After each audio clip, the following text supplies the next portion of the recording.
اس کی قربانی نہ صرف جائز ہے، حلال ہے، پاک ہے. آپ کوئی اس کا آیت پڑھیے گا، کوئی حدیث پڑھیے گا مفتی صاحب. آپ 11 مہینے اس کا گوشت کھاتے ہیں، دودھ پیتے ہیں، دیسی گھی کھاتے ہیں، اور 3 دن آ کر آپ کہتے ہیں کہ اس کی قربانی جائز نہیں. کوئی آیت پیش کریں پہلے. قربانی کا حکم قرآن مجید میں موجود ہے مفتی صاحب.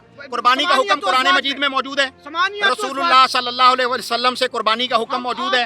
آپ صلی اللہ علیہ وسلم کیوں؟ میں اللہ کے رسول صلی اللہ علیہ وسلم کی بات مان رہا ہوں، آپ علماء کی بات کر رہے ہیں. فیصد بلا کراہا کی ہمارے نزدیک اجماع ہے کہ اس کی قربانی افضل ہے، جائز ہے، حلال ہے. میں کر کے دکھاؤں گا آپ کو انشاءاللہ تعالی. اللہ مجھے وسائل دے، میں جانور لے کے دکھاؤں گا باقاعدہ. لوگوں کو کیوں نہیں کہتے کہ جو رسول اللہ صلی اللہ علیہ وسلم نے قربانی کی وہ قربانی کیجیے؟ آپ کی پسند میں کیوں کروں؟ میں رسول کی پسند کیوں نہ کروں صلی اللہ علیہ وسلم؟ امام ابن تیمیہ رحمۃ اللہ علیہ جاموس کہتے ہیں کاؤ کاؤ. دین کا دین عرب میں پھیلا. دین مکمل ہو گیا میدان عرفات میں سن 11 ہجری میں. 10 ہجری میں یہ آیت نازل ہوئی. دین اسلام کا اچھا علامہ صاحب آپ نے میری بات سن لی، میں آپ کی بات سن لیا، میں بھی بات سن لی. ابھی ہم شاہپور گانجرا میں جو جانور دیکھ رہے ہیں یہ کٹا ہے، جس کو عام زبان میں کٹا کہا جاتا ہے. اور آپ اس کو دیکھتے ہیں کہ جب عام ہم گوشت لینے جائیں تب بھی اسی کی قربانی کے ساتھ ہمیں وہ گوشت ملتا ہے. اس کا اسلامک پوائنٹ آف ویو سے کیا شریعت میں کٹا کرنا جائز ہے؟ علامہ صاحب مجھے بتائیں کہ کیا کٹے کی قربانی، یہ جو کٹا ہے، جائز ہے؟ نبی رحمت صلی اللہ علیہ وسلم نے جن جانوروں کو خود قربان کیا ہے، اور آپ کے اصحاب کرام رضوان اللہ علیہ مجمعین نے بھی ان جانوروں کو قربان کیا ہے، یہاں تک کہ آپ کی ازواج مطہرات جو ہماری مائیں ہیں امہات المومنین، انہوں نے بھی ان جانوروں کی قربانی کی ہے، تو وہ افضل ہے، اولا ہے، اور وہی قربانی کے جانور ہیں.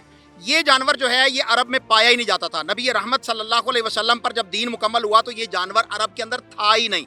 اس کو گائے تو کہتے نہیں ہیں، وگرنہ پوری منڈی میں گھوم لے کسی سے کہیں اسے گائے کہے، کوئی نہیں کہے گا، کہتا گائے نہیں ہے، یہ کٹا ہے یا بھینس ہے. ٹھیک ہے، تو یہ گائے کی نسل میں سے بھی نہیں ہے.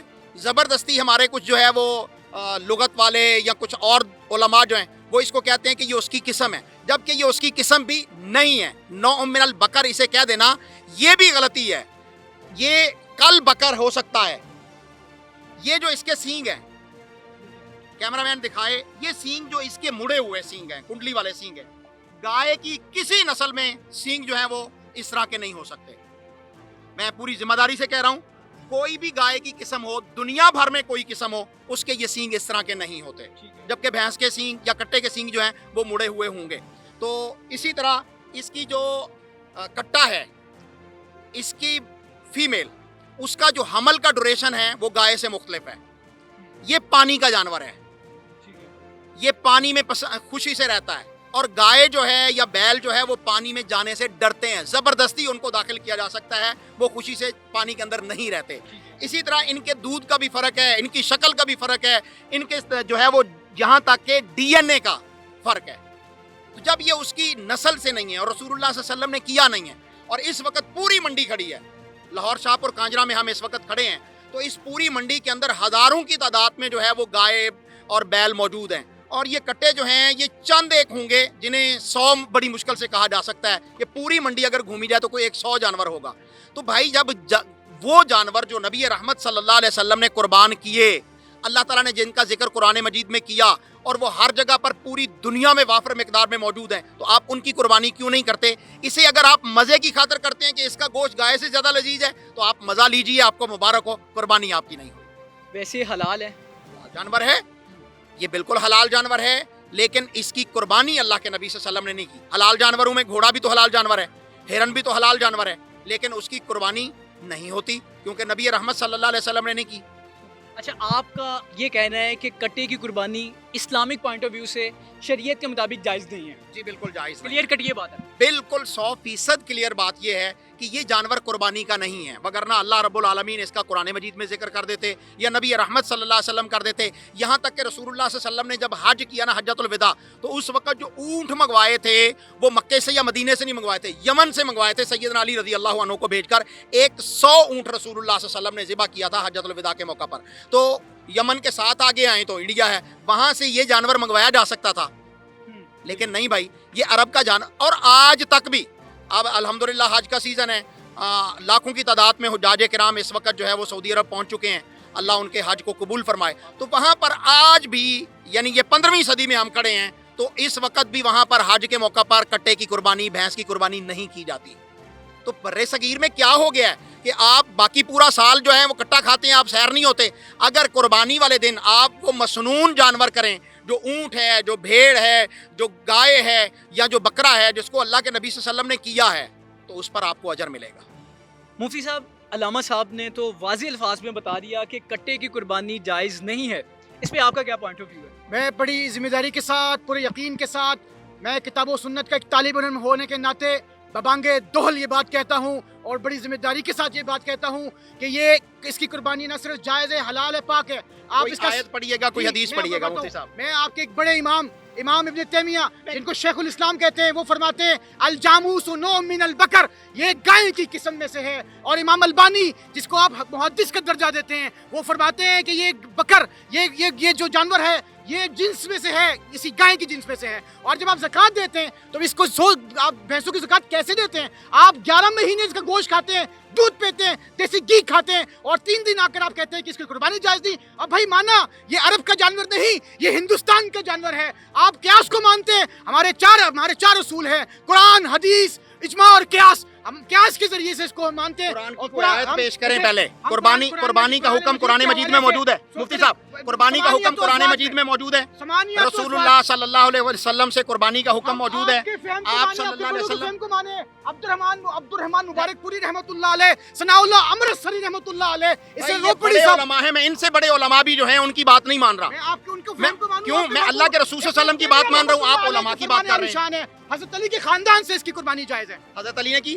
حضرت علی رضی اللہ تعالیٰ عنہ عرب میں رہتے. بھائی میں نے بتا رہا ہوں, یہ جانور ہندوستان کا ہے, یہ جانور پاک و ہند تو بر قربانی صغیر شروع کا کہاں ہے. سے ہوئی؟ مکہ سے, مدینہ سے. تو بھائی اس کا مطلب قربانی اچھا، مکہ سے چلیں، ہوئی, مدینہ چلیں، سے ہوئی, آپ تو آپ وہ چلیں، جانور کریے جو آپ رسول کو اللہ صلی اللہ علیہ وسلم نے قرآن کیے. مجید میں کہاں لکھا ہے کہ ٹیڈی بکرے کی اور یہ وہ بکرے کی, اور خاص طور پہ اس آپ کی بکرا قربانی کہہ رہے ہیں, میں بکرا کہہ رہے ہیں. علامہ صاحب, مفتی صاحب میری ایک چھوٹی سی اب ریکویسٹ یہ ہے. جو پہاڑی بکرے ہیں, پہاڑی بکرے تو حدیث میں نہیں آئے. اچھا، ہم پہاڑی بکرے کی بھی کرتے میری ہیں. گزارش سن لیجیے, جی، بولیے. مجھے یہ بتائیں کہ افضلیت میں کون ہے؟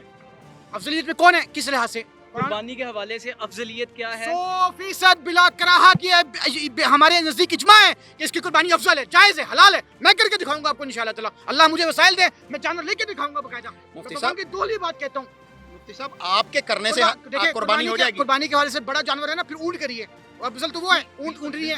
لیکن ہم اچھا اونٹ موجود ہے, اونٹ موجود ہے, وہ سامنے سائیکل سارے اونٹ موجود ہے.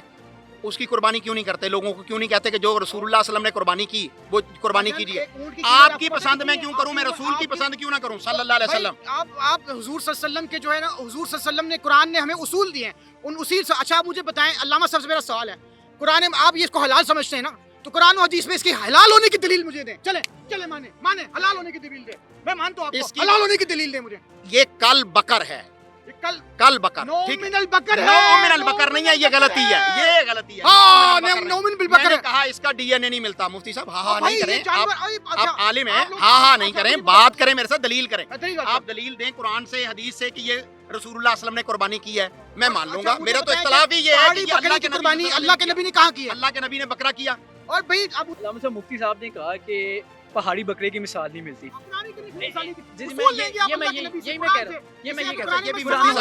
یہ بھی مفتی صاحب غلط کہہ رہے ہیں. عرب میں مدینہ شریف میں جو بکرے تھے وہ پہاڑی تھے, صحابہ کرام پہاڑوں کے اوپر جا کے اس کو چراتے ہوتے تھے. مفتی صاحب سے پوچھیں کتنی احادیث ہیں پہاڑوں کے اوپر جا کر بکرے چرانے کی. وہ پہاڑی بکرا نہیں تھا تو اور پہاڑی بکرا کون ہے جو سمندر میں رہتا ہے؟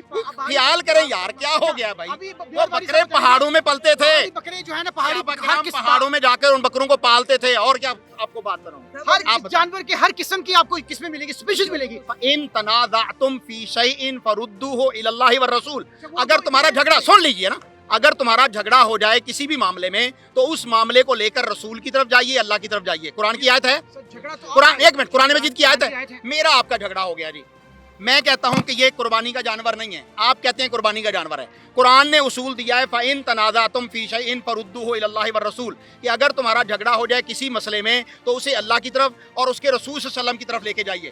اب آپ نے مجھے قرآن کی کوئی آیت پڑھنی ہے جو یہ اس قربانی کے اوپر دلالت کرتا ہو. اگلی بات, میں نے قرآن مجید, آپ کہتے ہیں 11 مہینے جائز ہے, چلیں ویسے اس کا جائز ہے. آپ مجھے انکر صاحب آپ فیصلہ کریں. آپ دیکھیں ایک منٹ, ابھی میری بات سنیں. علامہ عبدالقیوم صاحب کہتے ہیں کہ کھانا جائز ہے, قربانی جائز نہیں ہے. میں کہتا ہوں آپ کھانا مجھے قرآن سے, حدیث سے ثابت کر دیں, میں مان جاؤں گا کہ اس کا 11 مہینے. مفتی صاحب یہ ہمارا اتفاق ہے کہ یہ حلال ہے, آپ کا بھی اتفاق ہے, میرا بھی اتفاق ہے. آپ کے پاس کیا دلیل ہے حلال ہے؟ میں تمہیں دوسری بات کروں گا. میں دلیل دے دیتا ہوں. آپ کا اور میرا اتفاق ہے کہ یہ حلال ہے؟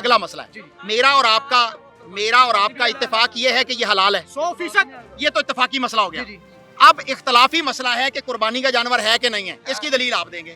میں نے آپ کو بتایا کہ امام دلیل دیں گے. ابن تیمیہ رحمۃ اللہ ابن تیمیہ علیہ رحمہ اللہ سے پہلے قربانیاں ہوئیں.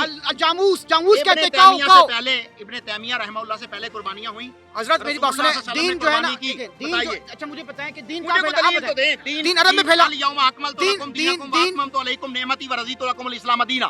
دین مکمل ہو گیا میدان عرفات میں سن 11 ہجری میں. دین کا 10 صرف ہجری عرب میں تک یہ ہے. آیت نازل ہوئی. کیا اب دین مجھے اسلام کا اچھا علامہ صاحب آپ نے میری بات سن لی. میں آپ کی بات سن لیا. میں بھی بات سنیں. آپ مجھے بتائیں کیا دین صرف عربوں کے لیے یہ اجمیوں کے لیے بھی ہے؟ بتاؤ فیصلہ کرو.